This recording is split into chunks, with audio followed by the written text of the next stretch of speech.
start the narration. Narration उसको direct indirect speech भी बोलते हैं. क्या बोलते हैं? Direct indirect speech. इसका एक नाम narration है. Another name is direct indirect speech. Narration इसको भी direct या फिर indirect speech. Indirect speech. ठीक है. अब डायरेक्ट इनडायरेक्ट स्पीच और नरेशन होता क्या है वास्तव में, जब भी हम कभी कोई बात करते हैं, जैसे मैंने कोई बात कही, उसी बात को अगर तुम अपने भाषा में बोलोगे तो हो जाएगा इनडायरेक्ट, और अगर मेरे ही शब्दों को दोबारा वैसे ही रिपीट करोगे आप तो हो जाएगा डायरेक्ट स्पीच. सपोज करो जैसे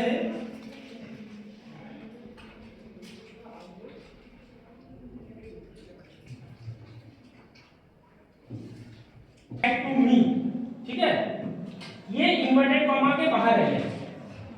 जो चीज बाहर होता है इन्वर्टेड कॉमा, इस वर्ब को बोलते हैं रिपोर्टिंग वर्ब. क्या बोलते हैं? Reporting verb. Reporting verb.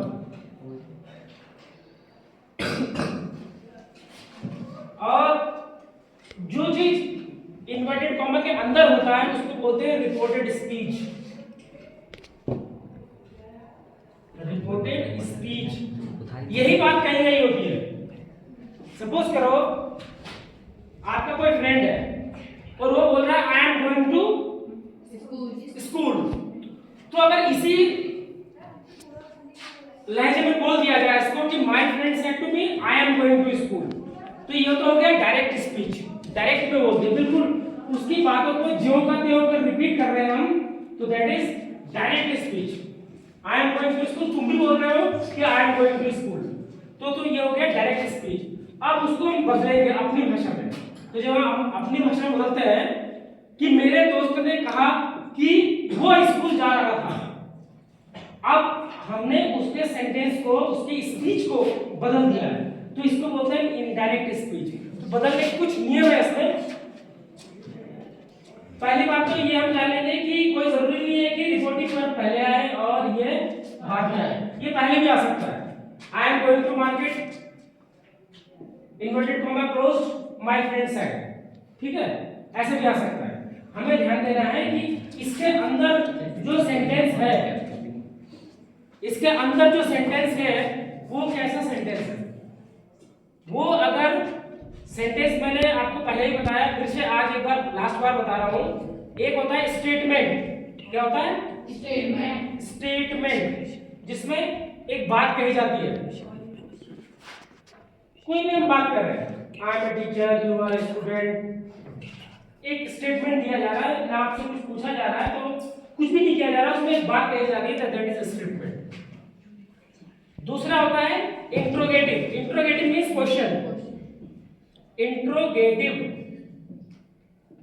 अब इंट्रोगेटिव दो तरीके का होता है, वो बाद में हम डिस्कस करेंगे. इंट्रोगेटिव में क्वेश्चन पूछा जाएगा और क्वेश्चन मार्क भी होगा, आपको बदल जाएगा easily. You can easily find out that this is interrogative sentence. कैसा?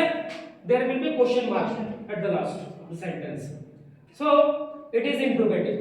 दूसरा होता है imperative. तीसरा imperative. imperative में आपको क्या किया जा सकता है? आपको ऑर्डर दिया जा सकता है, आपसे रिक्वेस्ट किया जा सकता है, आपको सजेशन दिया जा सकता है, कुछ भी किया जा सकता है. तो उसमें उस सेंटेंस को हम बोलते हैं इंपरेटिव. और उसमें सबसे पहले होता है वर्ब की फर्स्ट फॉर्म आती है. पहचान है कि वर्ब जो शुरू हो, सेंटेंस शुरू होगा वर्ब से ही शुरू होगा. जो इंपरेटिव सेंटेंस होगा, जैसे हम बोल रहे हैं shut your mouth, keep silent, shut the door, open the door, write down. तो इसमें देखो सारे सेंटेंस में सबसे पहले वर्ब आ रहा है, वर्ब की फर्स्ट फॉर्म आ रही है. तो that's why it is imperative sentence. जब आपके लिए कोई विश या प्रे किया जाता है तो उसको बोलते हैं हम ऑप्टेटिव सेंटेंस. आपके लिए कोई दुआ कर रहा है, हे भगवान ये पास हो जाए, हे भगवान इसका अच्छा हो जाए. इस तरीके से हम जब किसी के लिए कोई विश करते हैं, कोई प्रे करते हैं, तो उसको बोलते हैं ऑप्टेटिव सेंटेंस. ऑप्टेटिव सेंटेंस ये जनरली में से स्टार्ट होता है. जनरली। और लास्ट वाला टाइप जो हम पढ़ेंगे that is exclamatory sentence. Exclamatory means sudden feelings of your heart. जब अचानक से हम अपने फीलिंग को एक्सप्रेस करते हैं डिफरेंट वर्ड्स से, और उन सारे वर्ड्स को बोलते हैं एक्सक्लेमेटरी वर्ड्स, जैसे alas, he is dead, hip hip, hurray, we have won the match. ये जो सारे वर्ड हैं इसमें एक्सक्लेमेशन है इसमें, तो इन वर्ड के लास्ट में ये वाला मार्क होता है, या पहले भी हो सकता है, ये वाला मार्क ध्यान रखना, ये एक्सक्लेमेटरी मार्क बोलते हैं इसको। संबोधन नहीं होता इसको। पहली बात, सेट टू को चेंज, सबसे पहला काम करना होता है हमें सेट टू को चेंज करना। क्या करना? सेट टू को चेंज करेंगे। कैसे करेंगे उसके हिसाब से आएगा। दूसरा है कनेक्शन जोड़ना, रिपोर्टिंग वर्ब और रिपोर्टेड स्पीच को कनेक्ट करना, कनेक्ट करना इसको, ठीक है। उसके बाद तीसरा क्या आता है? Change in person, change in person of reported speech. जो रिपोर्टेड स्पीच होगा इसमें first person, second person, third person ये सब आएंगे, इसको कैसे चेंज करोगे वो भी करना होता है इसमें। और लास्ट वाला काम होता है इसमें टेंस चेंज करते हैं, change in tense, change in tense of. ये हर काम रिपोर्टेड स्पीच में ही होता है, खाली ये कनेक्शन, ये दोनों चीजें बाहर होगी और ये दोनों चीजें रिपोर्टिंग वर्ब के अंदर, रिपोर्टेड स्पीच के अंदर होगा। ये चेंज कब होगा? जब रिपोर्टिंग वर्ब पास्ट में होगा तब, नहीं तो इसका टेंस चेंज नहीं होगा। ये सेंटेंस अगर सेड है, सेड का मतलब पास्ट टेंस तो है ही है, सेकंड फॉर्म पास्ट में लगता है तभी इसका टेंस चेंज होगा, नहीं तो इसका टेंस चेंज नहीं होगा, बाकी सारा काम होगा, ठीक है। एक स्टेटमेंट है तो इसको हम सेड टू को हम चेंज करते हैं टोल्ड में। किसमें करते हैं? टोल्ड में, ठीक है। और ये अगर क्वेश्चन रहेगा तो इसको बोलेंगे हम आस्क्ड, इसको चेंज करेंगे हम आस्क्ड में। और ये अगर इंपरेटिव रहेगा तो उसके हिसाब से, इंपरेटिव रहेगा तो अगर वो ऑर्डर दे रहा है तो ऑर्डर आ जाएगा, अगर सजेशन दे रहा है तो सजेस्टेड आ जाएगा, अगर रिक्वेस्ट कर रहा है तो रिक्वेस्टेड आ जाएगा। इस तरीके से चेंज हो जाएगा। कनेक्शन में इन दोनों सेंटेंस को जोड़ोगे कैसे? अगर ये सिंपल है तब ये दैट लगेगा, तब अगर ये इंट्रोगेटिव है तो इफ लगेगा, ठीक है। और अगर ये क्वेश्चन, अब इंट्रोगेटिव भी मैंने कल बताया था कि दो तरीके के होते हैं, एक होता है जो WH वर्ड से स्टार्ट होता है और एक होता है जो हेल्पिंग वर्ब से स्टार्ट होता है। तो जो WH वर्ड से स्टार्ट होगा उसका वही होगा करेक्शन, WH वर्ड से ही आप करेक्ट करोगे। और अगर हेल्पिंग वर्ब से है तो इफ से जुड़ेगा, ठीक है। Change in the person of reported speech. अब इसके लिए फार्मूला है 1 2 3 अपॉन SOL। इसका मतलब क्या है कि इसका फर्स्ट पर्सन इसके सब्जेक्ट के अकॉर्डिंग, इसका सेकंड पर्सन इसका, इसमें अगर कोई सेकंड पर्सन है तो वो ऑब्जेक्ट के अनुसार बदलेगा, इसका जो ऑब्जेक्ट है इस सेंटेंस में रिपोर्टिंग वर्ब में। और अगर कोई थर्ड पर्सन है, ही शी इट रामू मैं कुछ है, तो दैट विल बी अनचेंज्ड, कोई चेंज नहीं होगा उसमें, ठीक है। इस तरीके से मैंने बता दिया है। इक्वल नोट डाउन सॉल्व करेंगे इन सारे रूल्स के मदद से। क्या क्या इसके जनरल रूल मैंने बता दिए, आपको थोड़ा सा दिमाग में रखना है कि क्या काम करने होते हैं। मेन 4 काम करना होता है। फर्स्ट तो हमें सेट टू को चेंज करना पड़ता है, दूसरा हमें उन दोनों सेंटेंसों को रिपोर्टिंग वर्ब और रिपोर्टेड स्पीच को जोड़ना पड़ता है, और तीसरा काम करना पड़ता है कि उसके पर्सन को, जो इन्वर्टेड कॉमा के अंदर जो सेंटेंस है उसके अंदर first person, second person, third person जो भी होगा उसको कैसे चेंज करेंगे वो मैंने बताया। वो अगर फर्स्ट पर्सन होगा तो इसके सब्जेक्ट के अकॉर्डिंग होगा, चेंज फ्रेंड, जैसे यहाँ पे फर्स्ट पर्सन है, आई क्या है, फर्स्ट पर्सन है, तो ये सब्जेक्ट के अकॉर्डिंग, इसका सब्जेक्ट क्या है, ये फ्रेंड है, माय फ्रेंड है, इसके अकॉर्डिंग चेंज होगा।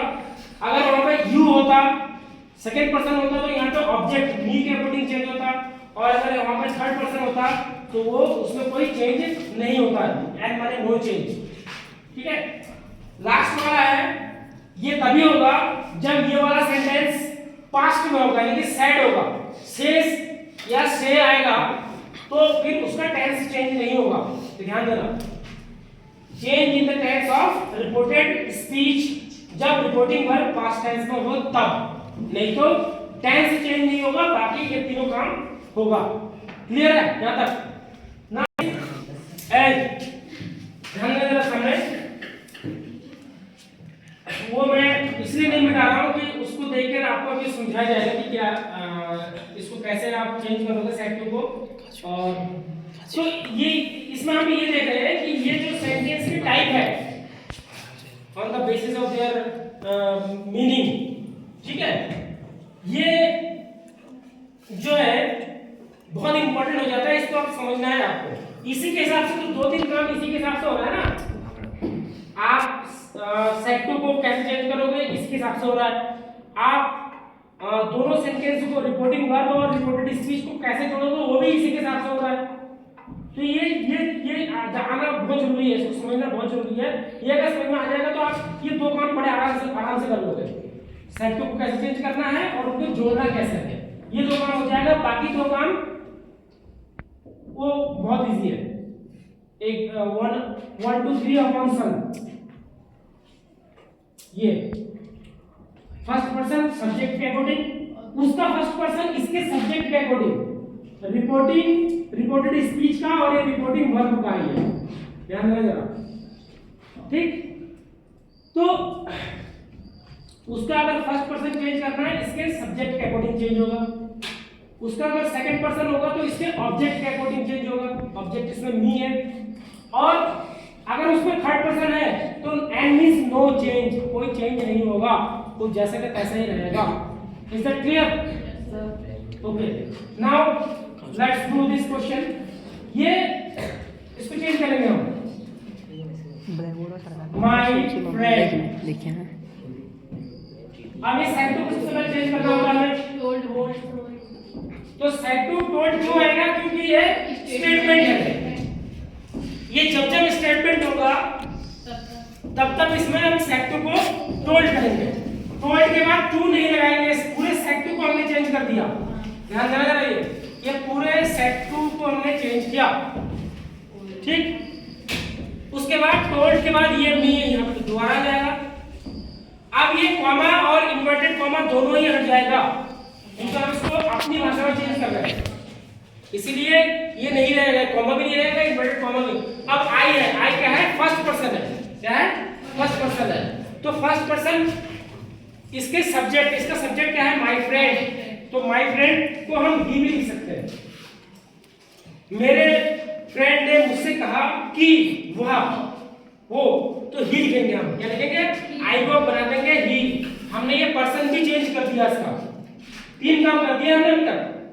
नहीं, अब इसको जोड़ना भी तो है इसको, तो स्टेटमेंट है इसलिए दैट लिख जाएगा, टोल्ड मी दैट। अब क्या करेंगे इसमें, ये आई का बन जाएगा ही, अभी हमने समझाया ही। अब इसमें टेंस चेंज करना, लास्ट वाला काम करना होता है टेंस चेंज। टेंस चेंज इसमें होगा क्योंकि ये सेड है, सेड का मतलब पास्ट टेंस है, तो ये अगर प्रेजेंट का जो टेंस प्रेजेंट में होता है उसी का ही पास्ट बन जाता है। अगर प्रेजेंट कंटीन्यूअस है तो पास्ट कंटीन्यूअस चला जाएगा, प्रेजेंट परफेक्ट है पास्ट परफेक्ट हो जाएगा, प्रेजेंट परफेक्ट है पास्ट परफेक्ट। अगर ये प्रेजेंट टेंस है तो उसी का ही पास्ट टेंस का हेल्पिंग वर्ब इसमें लगेगा, चेंज हो जाएगा उसी हिसाब से।